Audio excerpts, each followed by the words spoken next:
Subukan nyo naman to sa chicken feet.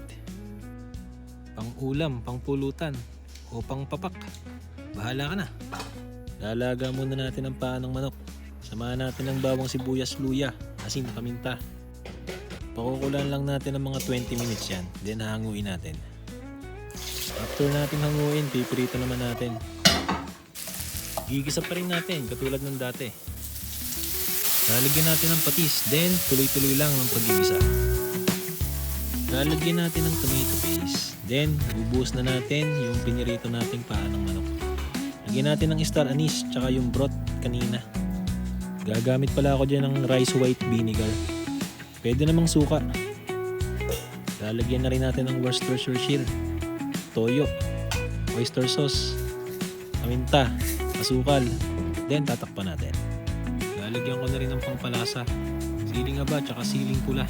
Then hayaan na lang nating maiga. Hanggang maging ganyan na nga itsura niyan. Plating na tayo at titikman natin yan. Panalo yan sa lambot at tsaka hindi siya gutay-gutay.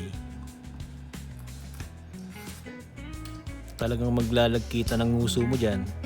Ika mo na may penging kanin. Subukan nyo na sa chicken feet. Medyo matagal iluto, pero sulit naman. Bye-bye!